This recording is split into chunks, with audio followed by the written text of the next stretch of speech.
Well, we're here at IGE, Institute of Global Education, and our topic today is affordable housing. It has probably more to do with the gentrification than anything else. We've worked diligently in the city to help change some of the laws as it relate to affordable housing, but there's always more to do. So, you know, giving what we have done and what we propose to do. So basically the conversation and the words that we speak today are words that are basically coming from us, and they're not part of IGE's makeup. IGE is just hosting this particular event so that we can get the word out and talk to the community about what's happening in terms of affordable housing and poor people. I clipped an article on government-sponsored enterprises, which goes back to Fannie Mae and Freddie Mac in this whole affordable housing movement. I think, Frank, we're kind of older soldiers that kind of worked on some of that Fannie Mae and Freddie Mac stuff. So Fannie Mae and Freddie Mac are old line housing situations that try to deal with some of the segregation. Yeah, and Fannie Mae and Freddie Mac went bankrupt in 2008 with the crash in 2008. So things have changed quite significantly since then. Could we go into the background of what's causing all of this? I mean, if you look at Grand Rapids, we have one of our local thing deals with the Commission for Dealing with Homelessness. Okay, they've been around a long time now. They haven't done away with homelessness. In fact, if you look around, there's about 2,000 homeless people in the greater Grand Rapids area. Many of them are children. So we're talking about mothers and children. And it's a large problem, and it's growing largely or partly because of what you mentioned in 2008. The housing crisis came down with the meltdown of the banks, and they had made all these loans, many of them in the inner city of Detroit and Grand Rapids, various places, and people all of a sudden were laid off. This came with a huge recession, and it hit the people in the lowest economic levels the hardest. And all of a sudden their homes were being taken away by the banks. I talked to a legislator at that time in 2010. I said, there are tens of thousands of mortgages underwater in Michigan. She served on the banking committee. Is there anything that can be done about it? And she said, oh, I wouldn't know anything about that, and walked away from me. So, if you look to the state of Michigan for help, there was none. As the federal government was busy trying to save the banks. Yes, they did. And the banks went about their business of collecting all these homes and reselling them to people at higher rates that were unaffordable. And they controlled the housing market at that time. And the people who were dispossessed all of a sudden became renters. And there's the crux of the problem. Well, Frank, I'm not sure. I think the problem started well before 2008. Yeah. Now, 2008 amplified the problem. But you look at neighborhoods in the inner city of Grand Rapids where there was affordable housing. One example would be East Hills. Another example would be Belknap. Those neighborhoods were being gentrified well before 2008 happened. Now, escalation of that process. yeah, If you look around anywhere in the city, it's like, wow, when did that, it's all over the place, expensive places. Money is distributed. The money is being taken or siphoned off, from somebody. And so if it's siphoned off, the easiest target are the poor people. that's where the easiest target is to poor people. And so, we've gotta figure out a way that we can keep those dollars. It's about the dollars, it's about the pensions, it's about keeping that What money. are you talking about siphoned off? I'm not familiar with what you're I talking can about. give you one recent example. Go ahead. Okay, the Madison lofts, they're proposed at 200 East Madison. We just had developers come to the City of Wyoming Housing Commission meeting last week. Mm-hmm. What I can't understand is why they came to the City of Wyoming. They wanted housing vouchers so that they would have a better chance of qualifying for the lighted credit, the low-income housing tax credit. Mm-hmm. Now, we gave them 5 vouchers. They said they had a really good opportunity to get this housing development tax credit. And I asked them to further up on that, and I said, if you get this award, if we approve this, how much is it gonna mean for you? And the developing team told me that the project, that the tax credit would cover 80% of construction costs for them to redevelop this church. Now, that's what I'm talking about. So then I looked at him and I said, okay, how much is this project gonna cost you? And he said $3.2 million. Wow. So by taking 5 of our housing vouchers from the City of Wyoming and applying them to this development in Grand Rapids, they qualified for 80% of construction costs, which, once they build, they own this property, they profit from it, right? And then they can call it low-income housing.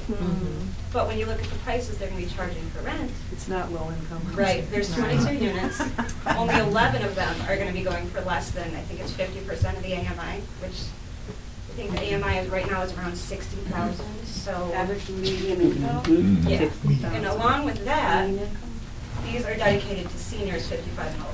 So what they're trying to do is keep Wow. young people and children out of their units because they don't want to rent those units. Keeps it. And they get these vouchers for 15 years once they're approved, which I did vote against it, but I'm on a board of 4 people and 3 of them don't understand what's going on, which is why I keep asking questions and trying to educate. But we need people to go to meetings like this. And that's great that you bring that up, because when you talk about people siphoning stuff off. Well, siphoning off what? A government stream? Is that where we Siphoning want to get off the tax Yeah, money. power from? The tax money. program. Yeah, we're talking about money. Right. I don't think we ever clarified what affordable housing, I mean, we throw the word around like there's a definite price or a definite range of what it is, and nobody really knows what it is. They just throw the word around That's because why I, they used to, Well- like AMI, confuse people. Affordable Affordable housing, could be anything, affordable could be anything, it could be, 500 for her, 600 for her, 500 for me. But since say, low income, period, that's what the narrative should be said, low income. Not because you're poor, because you are at a disadvantage. Right. Okay, so how can you get a home, I can get an apartment if it's, quote, high income, okay? So I say low income, that covers everyone that needs housing, that makes $5,000 an hour, $8,000 out of a job, or $10,000 an hour, okay? That is, they Go stole ahead. that. well, subsidized housing ought to be 30% of AMI. So that'd be like, Exactly. for, What's AMI? depending on your family size, it would be Average monthly income. about 13,000 for a single person, and then as your family grows, on up, right? So we're gonna say AMI is average monthly income. Average median. income. Median. Median income, so, today, I don't know, median income's like $60,000 a year, so then you take it down from there, right? Mhm. So, I mean, incomes have gone up over the years and the subsidies, haven't. You know, the amount of money you can invest in affordable housing has actually gone down. Every year, what do they increase the military budget and decrease the housing budget, right? Or the domestic budget. So there isn't the kind of money out there to really develop housing, and what they give, and there's your siphoning off, is low-income tax credits. There isn't the subsidized money, and then they'll give tax credits for 80% of median. Well, that means you can make $40,000, $50,000 a year and qualify for a subsidy. You know, so I'd agree with you, money's being, tax dollars being siphoned off. Well, they're specifically taking these vouchers that you Yeah, have to but go to Paul, I have families. a newspaper clipping, you said Okay. that Okay. hold on. Go ahead. It relates to your issue. Planners reject apartment complex proposal. This is a 30-unit proposal, I don't know if you saw this, in the Plymouth, Michigan area. I was recently looking for housing, so it piqued my interest.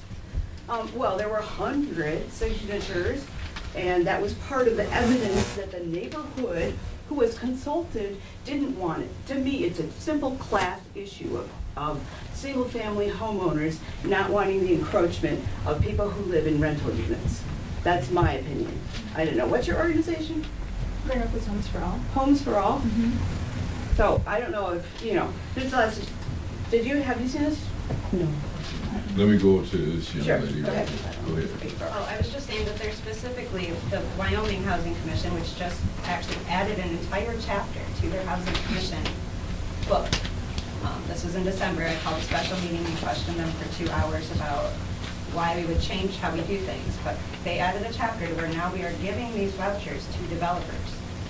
So instead of a family taking these vouchers, which would transfer if a family wanted to move within Kent County or wherever our jurisdiction is, it would transfer with the families. Now they're not only taking them and specifically allocating them to seniors 55 or older, but they're giving them that control of that to the developers. And the developers supposedly have to pick through the list, the Section 8 list or whatever, to get the families, but it totally opens up the door for more discrimination, for more bias in choosing housing, and it takes away the freedom for families. Not to mention the fact that you're talking about generally with somebody 55 or older, they don't usually have their kids at home with them. Some do right now, but we could be helping 5 times more people with this number of vouchers. Instead, we're allocating them in order to give them their $2 million for construction costs. So. And remember, they're in a neighboring city. They're not even. Yeah, this is the Wyoming Housing Commission. When I asked these developers, why are you asking us and not the Grand Rapids Housing Commission? They said, well, you guys got back to us faster. I said, well, maybe we should table this until we can talk to the Grand Rapids Housing Commission. And nobody would second my motion. So we really need people to show up and at least put pressure on the other board members, if nothing else. Show up and stand up and be counted. Yeah. And people are only making $9 or $10 an hour. And like that young lady said, there has to be 5 or 6 families in one household with maybe one bathroom, and they're having to really push it to live. So how do we, let's talk a little bit, how do we fix this type of stuff? I mean, we have been able to sufficiently identify the problem, and plus, we have been able to push the pencils up. But how do we fix this stuff? Education. Yes. Education. And I mean in a really, really broad way Mhm. about educating, not just in schools, but really focusing on letting people know why there's inequality. And there is this huge amount that's growing in the U.S. It's just growing, and really kind of in many places throughout the world, although there are still these kind of places where things are better, like some Scandinavian countries, for instance, where schooling's free. I mean, college is free. Right. And training's free. And so there aren't all these huge differences, and people can afford housing. When they start enforcing the 3 times the rent, See?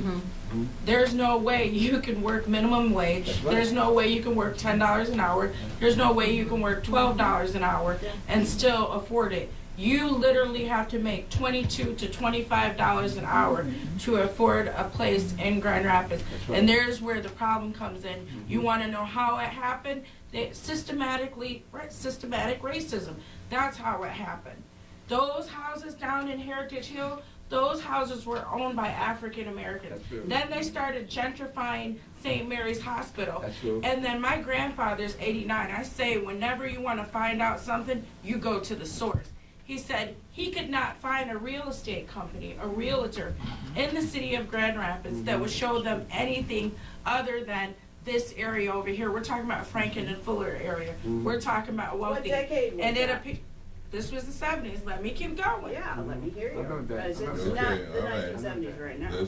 Okay, but Go ahead. I'm still Go black ahead. currently. Yeah, well, I And lived this in has Heritage affected Hill in African Americans, 68. I know okay? that. Okay, so let me continue. He could not find a realtor to show him anything and how they appease African Americans. He's a historian. He can verify everything. They used the Sixby School, and they used Alexander Elementary, and they used Martin Luther King Park at that time. It was Franklin Park to appease to these families, and then they let it go down. They didn't enforce the policing. They were policing it wrong. This area was drug infested. There was much needed change over the years, but when they got ready, they Just saying. Keep going. The system. Go ahead, man. the system got ready, The system. and they wanted to take it back. They cleaned up the drugs on Wealthy Street, Right. and then it went before here. What I'm finding out how they are able to do this, they use people that look like us to help them, because everybody wants something better. Everybody wants a beautiful neighborhood. Nobody wants to live where crime is, where people are breaking into. So it appeases us. We get interested and we say, oh yeah, I like that idea. But with those ideas comes sacrifice. And this place, it's crazy because I remember 10 years ago, you could buy a house for $14,000 off Wealthy Street. Now you can't find a house off Wealthy Street less than $140,000. And African Americans continue to be pawns in their games. When I say that, it started in the 70s, it continued in the 80s. They did a cleanup in the 90s, and then the 2000s. We were basically tired and defeated. When you're accustomed to being beat down so much, you don't have to wonder how long it's going to take for it to hurt. And it hurts, and people are tired, and we got tired. Everybody is not bad. I think what we have here is we have a lack of diversity when it comes to integrating the neighborhood. When you see people jog up and down this neighborhood, they're not friendly. They're not waving at people of color. They're snatching their purse up, wondering if they're going to get robbed because of their perception of people of color. Instead of meeting their neighbor, and they're not meeting their neighbors, they're not extending the olive branch as they do if they were of a different wealth classification, or if they were white. Because we all know that I look a lot safer than a black man with dreadlocks and his pants hanging down. But he could have just as much education as the next. It's systematically done like this. And these people that are moving into these neighborhoods, they're not sending their kids to inner city schools. They're sending them down to the public museum school. They're sending them down to the aviation academy. They're sending them to Christian schools, and then they're closing down inner city schools. So systematically, it still affects us still today. What they did in the 70s is affecting us today. Now, what we have is we have white people and Latino people. They know how it feels for us now. Right. And now we're here. We got everybody saying, okay, it's wrong. What do? Well, first of all, talking ain't gonna do it. Tax credits, this lady's giving out tax credits just to give people housing. But who's to say that they won't go belly up like 616 Realty? Didn't they file for bankruptcy? Yes, they did. Aren't these the same people that got tax credits too? But yet again, they turned around and they filed for bankruptcy, but they still own it. At the end of the day, they still own it. They're still gonna continue to have bias. Grand Rapids Home for All. That was an idea. When it started at Link. There were 3 people in there, and they led people to believe that this was going to be housing for people. They led people to think that that these changes were going to be made. Everything that Grand Rapids Home for All was an idea from Philadelphia, from Jeff Smith. Yeah. I don't think Yeah. that's accurate, LaDonna. Maybe I wasn't in that meeting. Yeah, there That's not wasn't the way I anybody in that. I didn't ever hear that conversation. There wasn't anybody in there. It was from Philadelphia, and I'm just saying, these things continue to happen. There's gonna people gonna continue to come, and we're just gonna continue to talk. Well, if we, it was proposed at one point in time that some of us in the community put together a REIT. You say, well, what is a REIT? Real estate investment trust. Because what's happening is people coming in making money. So if you understand what a REIT is, now most people take REITs, and the interest off of a REIT, real estate investment trust, is phenomenal. It's phenomenal. So let's say this group puts together $100 a piece. We got a nice chunk then we can go to a broker and says, I want to be part of this REIT. Now, I always felt that that's what Amway was doing. When they finally came down Eastern Street, I always felt that they had developed a concept to put together a REIT, and the REIT, you know, is a moneymaker. Nothing but a pure moneymaker. So you can get residents together, but then the residents have to think bigger than I'm poor. You have to be able to think your way through what we're doing. Because if you don't think it, it don't happen. If you don't think your way through this crap, it don't happen. Because you gotta be able to leverage money. Money is leverageable. So if you take, let's get together and let's go purchase X amount of part of the property that Amway just bought down on Eastern. Now, most people say, well, we're not trying to do a REIT. In fact, most of them didn't answer the question when you asked them about real estate investment trusts. So now you still don't know because they're not answering that question. But the question is, if someone owns something, how do you compel them to sell it to you? They own it. They choose who they sell and buy from, right? Well, So they're under no obligation to sell anything to if they got it anyone. on the market, if it's on the market. If you own it, though, you decide what happens to it. Is that not correct? Yeah. And you can't compel an owner to do anything. But if that's on the market, then it comes under a different law. The investment laws take over then. You're talking about broker-dealers and stuff like that. So was this some buried knowledge that people don't know about? Well, that's not really buried knowledge, but it is knowledge that we should know about. We should understand what broker-dealers are. But it takes money. No, not to Is it understand free? what a broker. No, it ain't free. Because if it's free, I'm gonna sign up today. You said income was not related to your housing search, LaDonna? We not making the money.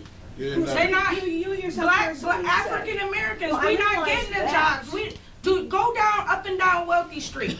This is not a Cherry. diverse, okay, Cherry. Go up and down the street. You don't see a whole bunch of African Americans in those places of business. They're not hiring people that look like me. Well, I don't know about that. Well, I'm sorry, have you ever been black? No. Have you lived in this neighborhood for My whole life. years? My whole life. Okay, let's kind of keep some. I have something I'd like to, she ought to touch with something. Yeah. I'd like to interject Go ahead. on, Actually, these this is are, a good conversation. I'm giving some examples. Yeah, but I can't hear anything. Okay, I'm sorry. I'm giving another example for people that have a barrier to affordable housing. Okay, and I have to read this because my memory is just shot, but anyway. I wrote down about second chance people. Does everybody know what I'm talking about? Yeah, People I that- do. Some Go ahead. are felonies, some have felonies. Turning citizens. Yeah, and they're right, they're going back into, they're getting out of prison, going back into the community. Okay, and they're searching for housing and jobs and everything. Okay, they don't have a chance at obtaining affordable housing because most people that are riding on a second chance don't meet the criteria such as suitable employment, credit score of equal or above 600, income meeting 3 times the rent. Some may have felonies which prevent them from obtaining affordable housing as well. And then I have here, during the second time around, the person needing housing is sort of punished for coming back. They're punished for their crime a second time. Right. They're viewed as, oh, you don't deserve this. And so why should I even rush your application? Or else I'll take your application and I'll bury it under my desk. Right. Okay, so this is happening. This is a reality for people that are in that quote-unquote second chance position, whether they're African American, because I be down at Degage and Mel Trotters and other areas downtown talking to Caucasians, Hispanics, and African Americans, Right. especially males. Some of these people are repeat drug offenders. Mm-hmm. Some of them are still on the drugs. Mhm. So they have these barriers, but there's resources out there at some churches that is, helping them. Some of the churches are getting paid a grant to Right. help them, recuperate from the drugs. So there is some help, but they have to want the help, okay? Right. They have to seek it out sometimes on their own, and sometimes they get it from people like me and other people in the community. Right. So this is a thing that's going on too. So it's like you're climbing up the mountain and the rocks get bigger Yeah. as you go up.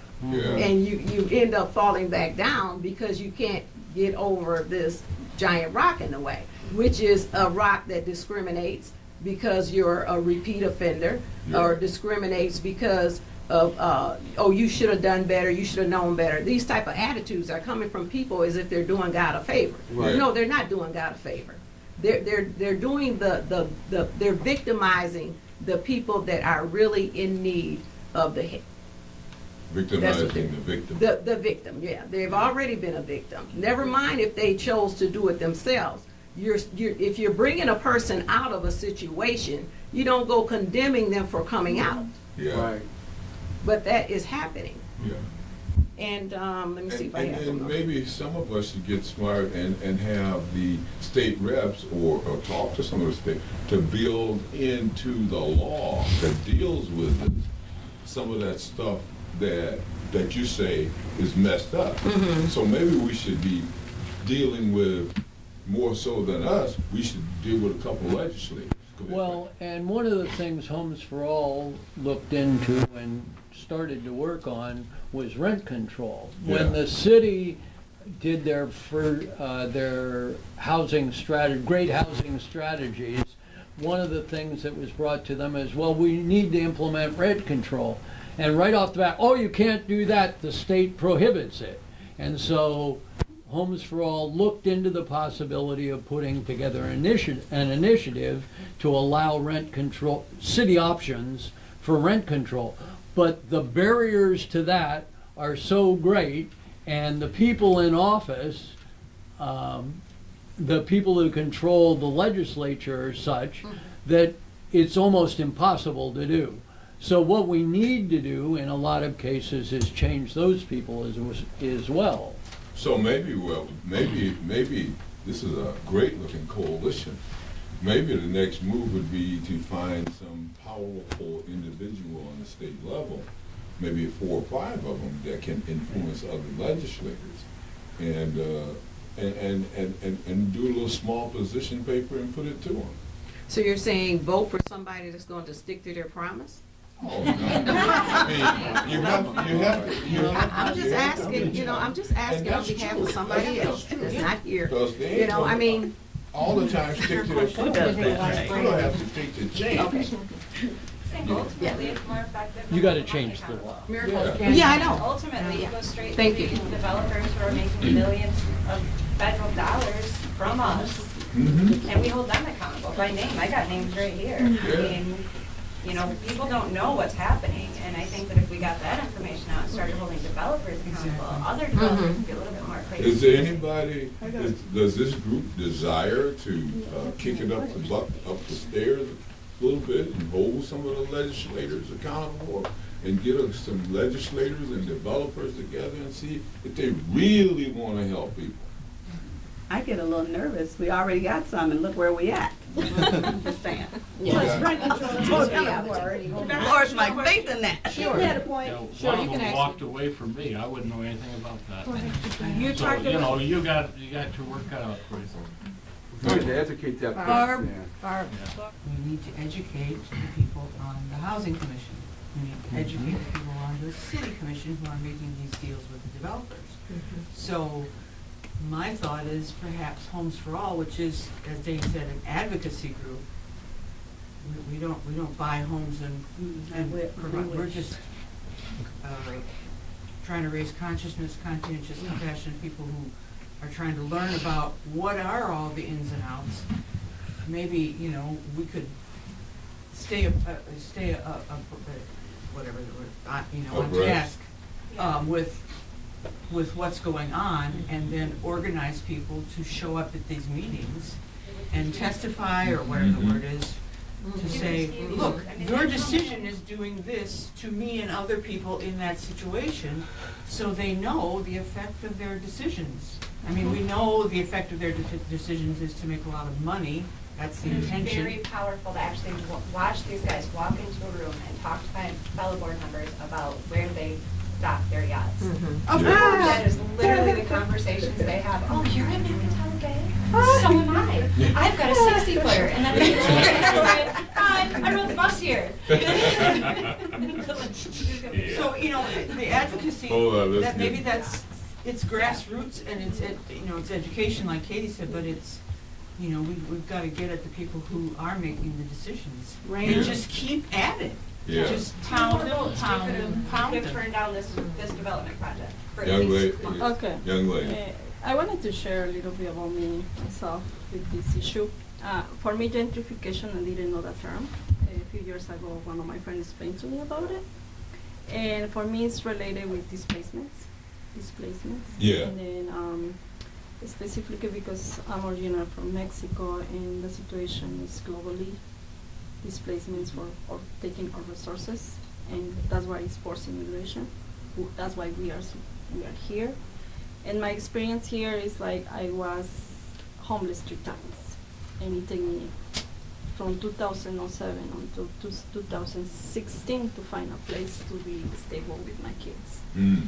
Finally, when I was there, I was happy with my family. The owner of the house, she decided to raise me $300 from one day to another day, and I was like, okay, I don't know what I'm going to do because I don't make the money to pay $300 more for that. And she finally gave me out for the house. I fight back to stay a little more, 2 more months, because I find another place, and she didn't want me to stay, and it was a really mess until I got I did my own way to advocate for me, because nobody can advocate because I didn't have my lease. Another thing that we need to know our rights. We need to have a lease. Otherwise, you don't have. Nobody's gonna help you.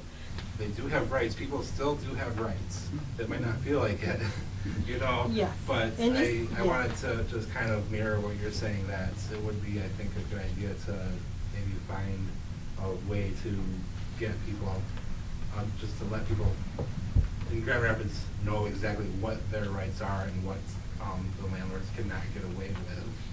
I Yeah. think that would be, Yeah, especially Latino community, when we don't know our rights because sometimes we don't have social security number or situation, they take advantage. My friend, she signed a paper without anything, just she signed it. They said, you have to sign the paper. She signed it. And then I was like, how come you sign something that it doesn't have anything? This white paper, like, yeah, it's like that. It's like, it's how they take advantage. Because there are barriers for the language, barriers for how you say the rights. And I think so, how somebody says education in Spanish for us. We need to bring it out, that education. Because I was part of that, I didn't know. Not having the list, it was causing me a lot of problems. Nobody, even all the organizations, they told me, I'm sorry, we cannot help you. and if there's even a way to maybe target the individuals who are doing this, hit them in their wallets. I think that there's been things in the news about landlords doing bad things. There was a lady near where I work. She was charging people, you may all know this, she was charging people application fees for a property that wasn't even available. So she got the news. She got what she deserves. I think she had jail time. So if maybe there's also some sort of, I guess maybe communication like this landlord is doing this, word spreads, find a way to spread the word more. That way, this landlord who's doing these awful things may not be able to actually use their property to make money, because people are wise to what their intentions are. And there are some, I'm guessing, good landlords, and there are some people who are you're dealing with, who would have you sign a piece of paper with nothing written on it. Yes. So if there's like some way to maybe come up with like bad landlord, you've made the bad landlord list, you know? I mean, who would want to be on that list? No, and they would. The Fair Housing Center does do a lot of work in here, and they run investigations, actually. And they have, they'll train people, you can actually make money doing this, they'll train individuals to basically pretend to be interested in housing. And so I know they're very active in the area, but I know they have a lot of challenges. And I think they do landlord training. They still are, but in 2015, I went in and I talked to a person there, and she said they basically have thrown in the towel because of all of the number of people doing wrong has increased astronomically. And so, and that's what I heard from her. This is not hearsay. And I believe it.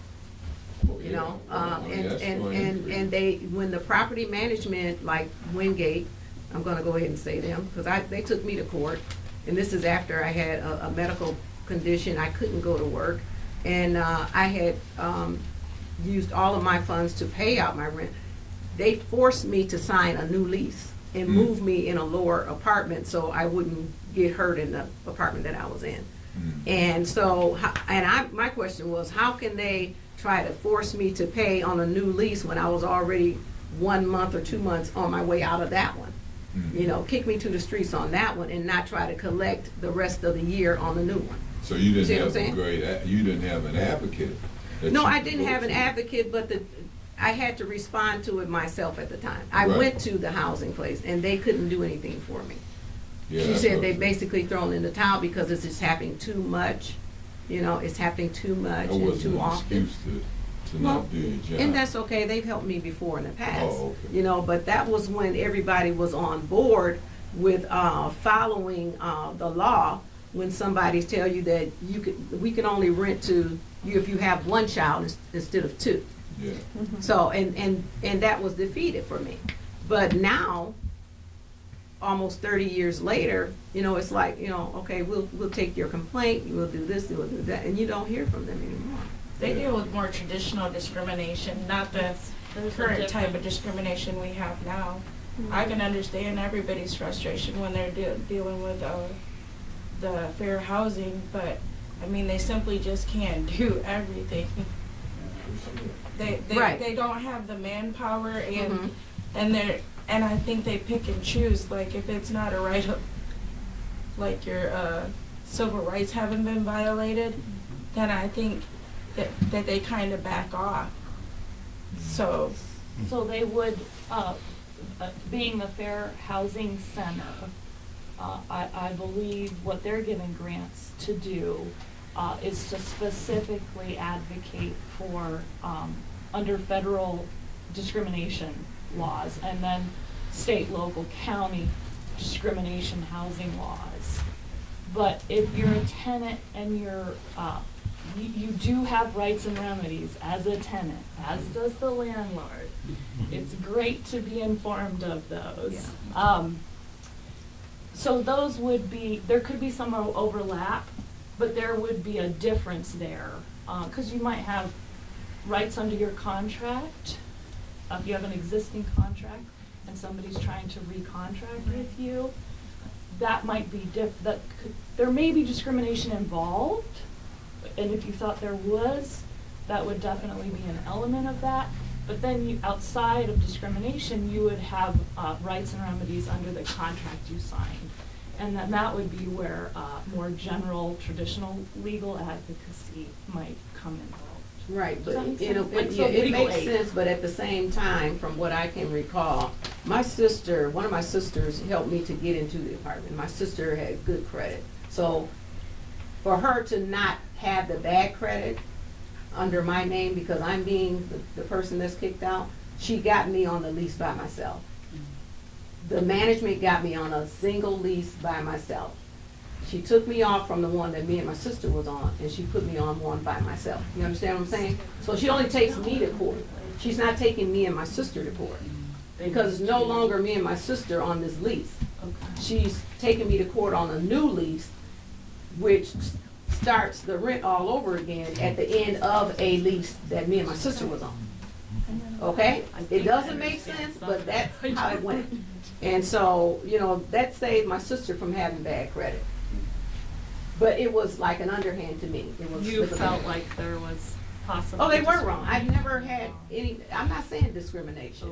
Everything is not discrimination. It's a slip of the hand. Some people just want to make money. Some people just want to, you know, get back at you, whatever, do whatever they can do. But they were wrong. You felt wrong. They were wrong. But that's over now. I can look forward. I can help somebody else. Wrap up.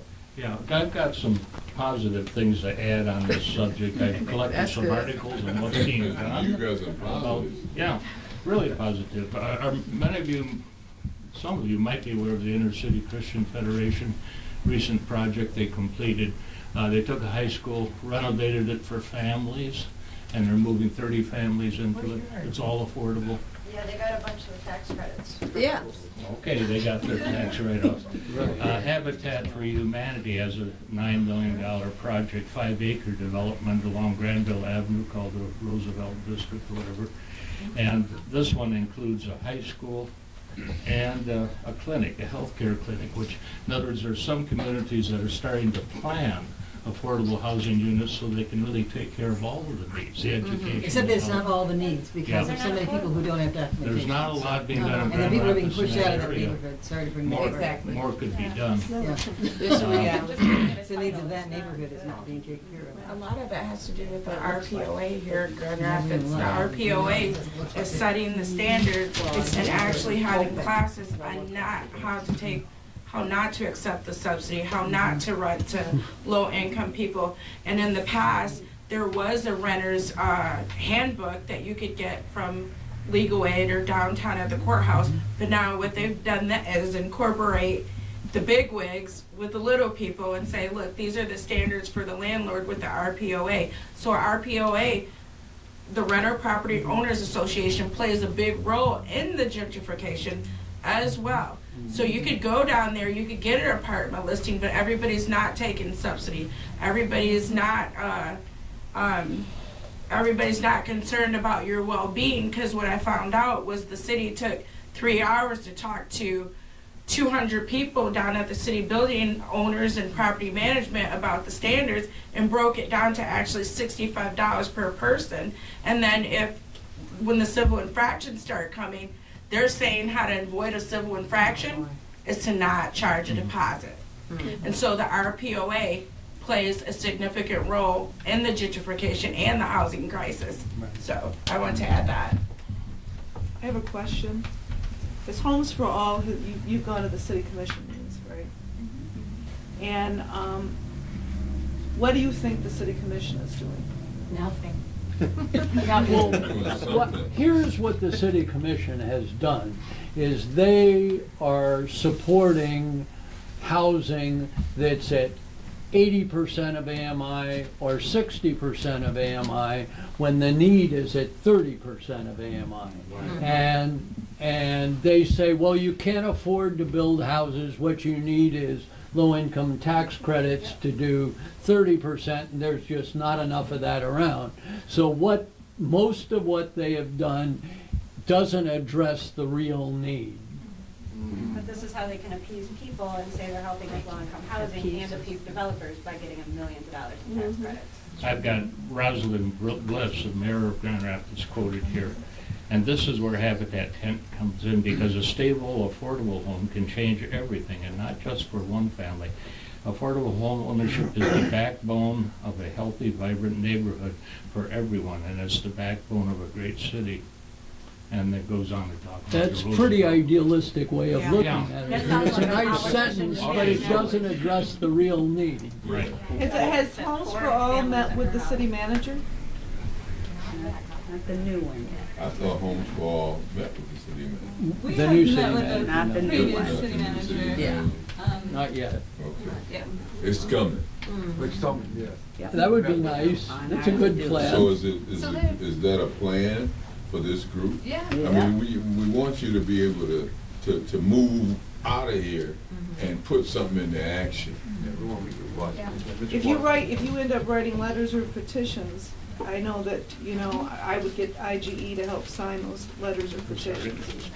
So I also wanted to speak to like your question about what you feel like the city is doing or not doing, and I think one thing that we've seen a lot of is a lot of talking, which goes back to what you were saying, Ladonna. There's been a lot of talking. So there was the Great Housing Strategies, which happened like 3 or 4 years ago. Then there was Housing Now, which included the things that most people might have heard of, like the zoning proposals with the buy right. But there was also things in there like, hey, if there's any interest, if the city has any power over a property, they could actually start to demand what happens on that property. Or things like the rental application ordinance, which says landlords can't charge more than it costs them. And like you were saying, they're telling landlords, well, you can just avoid all these regulations if you just don't charge one at all. Which is something we're finding new landlords are doing, are not charging application fees, which is great.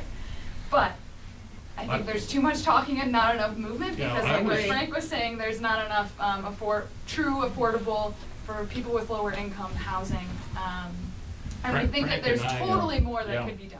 Yeah. Frank and I were with a group that went down to the city commission and demanded that when these houses were coming back as rental houses on the market, the ones that the banks repossessed were taken over, bought up cheap, fixed up, and then sold. We demanded that they have the same kinds of rights to safety as the apartment dwellings. And RPOA really got on us on that one. And we sustained. The city commission voted that, yes, they will meet the same standards.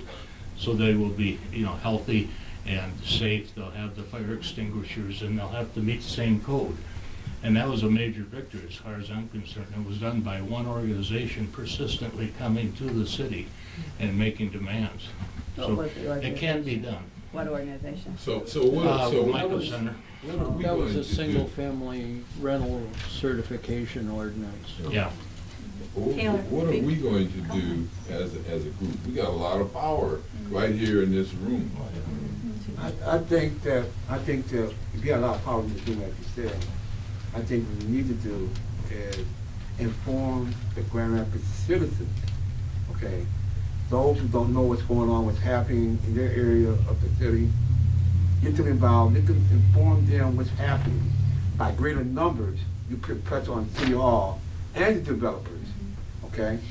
And also by right/administrative approval, it's the same thing. I think that the zoning of the city is favoring the developers, okay? That's what's going on here now.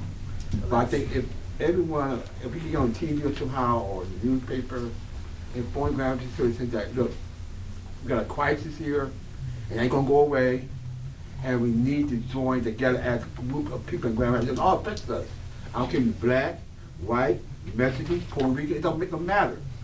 What really matters is the developer, it's all about money and power. And we gotta grab that back from them, okay? So when I look at it, to me, what you used to have in the city, you don't have no insight what's going on in your neighborhood, okay? I'm with the idea of the developers doing something in Grand Rapids. I'm with that, I'm cool with that, but they are power grabbing. It's land taking. It's not letting people decide what needs to be in that area. You tear down a block of homes. These places that you have homes is where people live at. You know what I'm saying? I mean, I just don't think that by having 5 kids in your family, you're gonna move in an apartment. No way you're gonna live that way. So where's the houses gonna be? Where's the homes gonna be? If you knock out a whole entire block just because you wanna build an apartment building there. I just don't see it.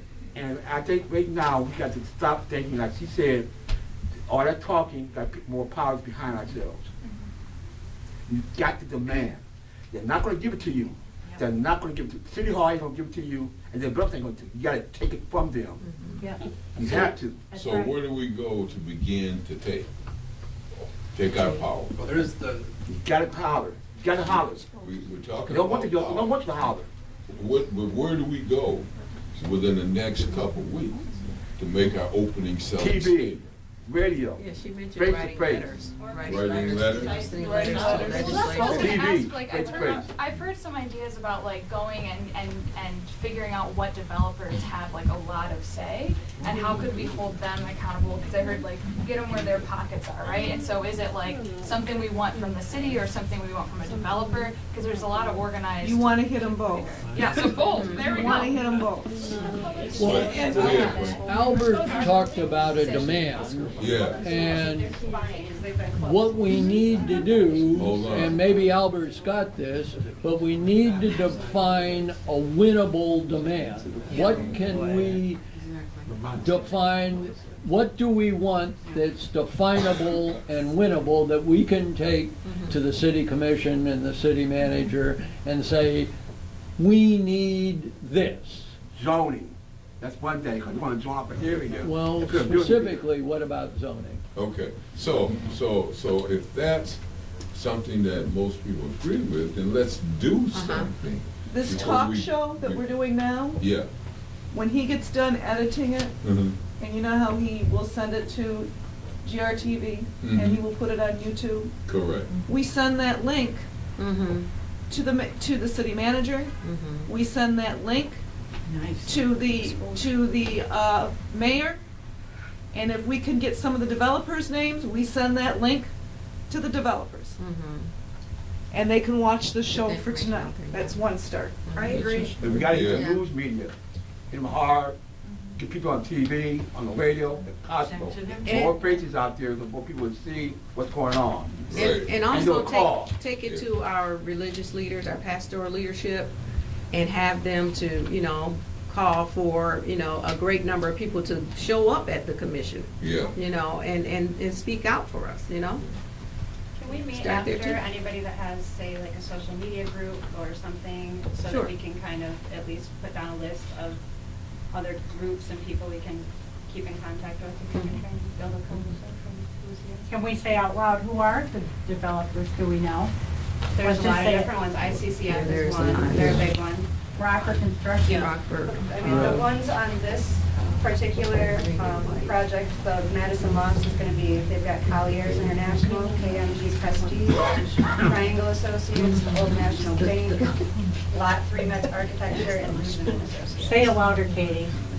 There's Colliers International, KMG Prestige, Triangle Associates, Old National Bank, Lot 3 Metz Architecture, and Bruges and Associates. And the development team is specifically Nick Lovelace, Tom Ralston, and Brad Reisinger.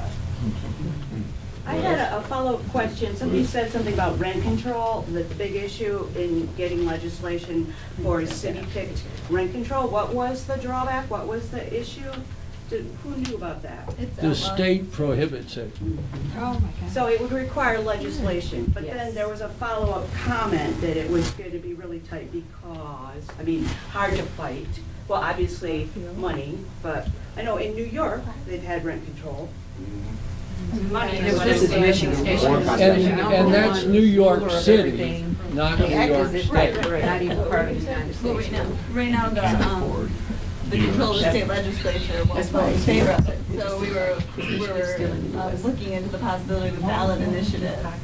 But the partners most of the partners we contacted to look into that were essentially saying that the RPOA has so much power in the area that it would be very hard hard to gain traction legislatively, and just hard to get enough people together for the fight to take it to the ballot. We But defeated Stephanie them Chang with the has put city it forward commission, it before. can be Yeah, done. that is a legislator that has put it forward. But but I mean, it did give us hope that if we are going to vote in people in the 2020 election who would be more likely to vote in favor of rent control, that we could just directly push for legislation at the state level.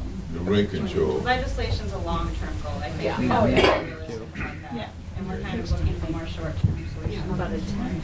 Is there, I know it's more of a long-term thing, but what happened, I know people are talking about New York City, but also Oregon State, the whole state.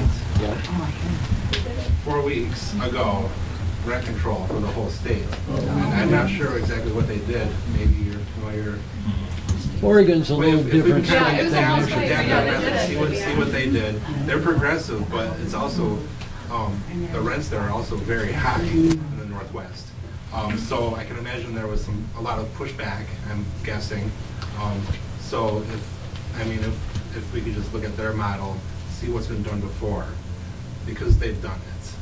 And that is a long-term thing, but I think that, maybe put a pin in it, or at least maybe use that in case there's some sort of, written down thing, moving forward. Well, the challenge that we have in terms of organizing residents here is that so many of the houses, this somewhat relates back to the housing crash, that they're just bought up by investors from all over the place and under different property management companies. So the person who lives next to you isn't necessarily the same property management company. So uniting together to push for change against one landlord is very challenging, because every individual person has no incentive to fight against their landlord, because the rent is so tight they could lose. So it's really, we've had trouble trying to create any kind of tenant union or tenant coalition that could go after individual landlords, but that could perhaps take a different shape, like if there was one property management company targeted, or if there was something particular at the city level that we wanted to go after. One thing that the city is not allowed to say to developers, you have to build XYZ number of affordable housing, but the city has also never set a goal for how much affordable housing they want to see built in a given year. If the city had a goal, they might have a reason to be able to have a conversation with developers to say, what will it take to get affordable housing built in our city? We would be able to push them on that goal and say, what have you done to make this goal a possibility? So even just tracking how much affordable housing is gained and lost, we talked about that recently in our group, and whether the city, and making the city commit to a number goal would be potential for yeah, I would just say that because Jolanda, Dana, and I met and talked about a tenants union as a possibility, and that's something that the DSA is very interested in doing, and focusing on property management companies specifically, rather than organizing broadly around the city, because it weakens the power of the tenants. By going after individual property management companies, there's more power by organizing them along those lines. And I'll also say that I was in a meeting yesterday in Ann Arbor for the same issue, and that DSA chapters all across the state are interested in taking on this issue across the state, from every chapter, and there's 10 of us, so there's 10 chapters in every major city. If a statewide ballot for rent control is something that you're all interested in, there are people interested in Detroit, Ann Arbor, Ypsilanti, Lansing, Kalamazoo, Battle Creek, and we, through the DSA's network and through the meetings that I've been having and going to, this is something that's in the talks. It's something, it's something, but we don't want, it's something that we're pursuing, and we don't want to necessarily, push it on this group. It's just out there. We're more than happy to work with what you would like to pursue as well. But that's something to do. Well, knowing there's a general consensus helps, because it's like, it doesn't feel so hopeless. Yeah. Well, and if you think about what Oregon did, it began as tenant groups, multiple tenant groups around the cities, and they first tried to do what we are sort of proposing doing, which is just knock down the law that says rent control is outlawed in the state, and then advocate at local levels for rent control. But they found that the local rent control wasn't happening, so then they had to just take it a step further and push harder to get just statewide rent control. I did the same thing. I had to go for the state of Michigan too, the same way that Oregon did theirs. You got to go beyond the local level into the state. Once again, it's all about getting those massive people together to make a loud noise. One thing about politicians, they don't like to hear a loud noise.